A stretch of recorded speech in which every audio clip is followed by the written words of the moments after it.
Skyrim's Rule, An Outsider's View by Abdul Mujib Ababneh.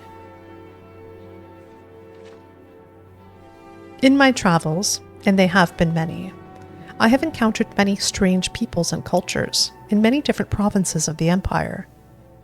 And in each, I have found a method of governing and customs of leadership unique to that particular province. In Blackmarsh, for example, the Argonian king relies upon his shadow-scale assassins to eliminate threats secretly, without the common knowledge of his people. In the imperial province of Cyrodiil, the emperor may rule directly, but the power granted to his elder council cannot be understated. During a recent journey to Skyrim, that harsh, frozen realm of the Nords, I was able for the first time to witness the unique manner of rule of this strong, proud people. It would appear that the entire province of Skyrim is separated into territories known as holds, and each hold finds its seat of power in one of the great ancient cities.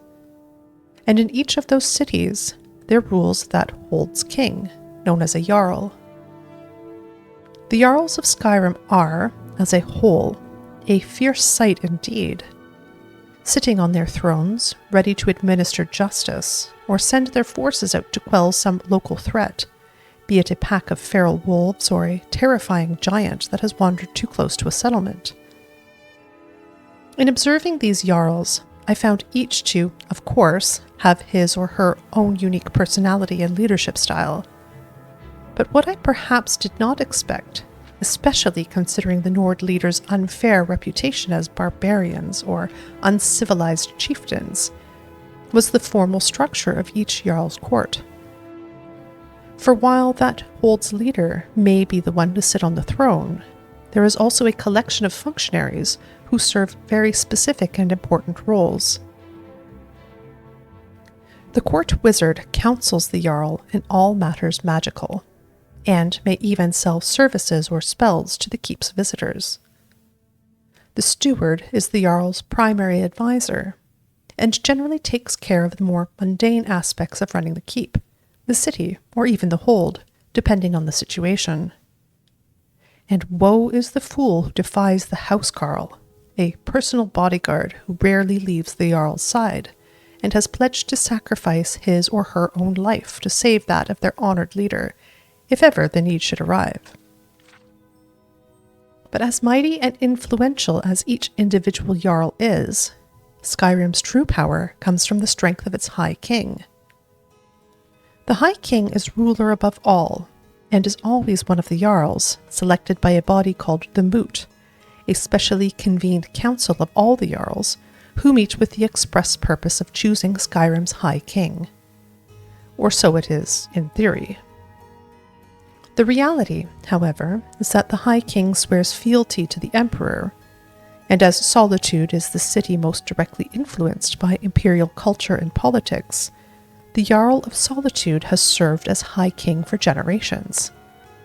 The Moot, therefore, is more formality and theatre than anything else. But as I prepared to leave Skyrim, I could feel a change in the air, sense the trepidation of some of the good Nord people.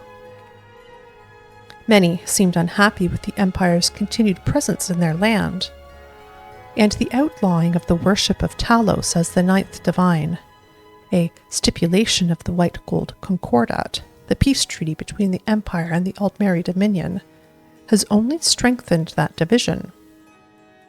So while the Jarls of Skyrim still control their holds, and those Jarls are ruled over by their imperial-sanctioned High King, will there come a day when the Moot convenes to select a new High King, one that is not, as many would say, the Emperor's Solitude puppet?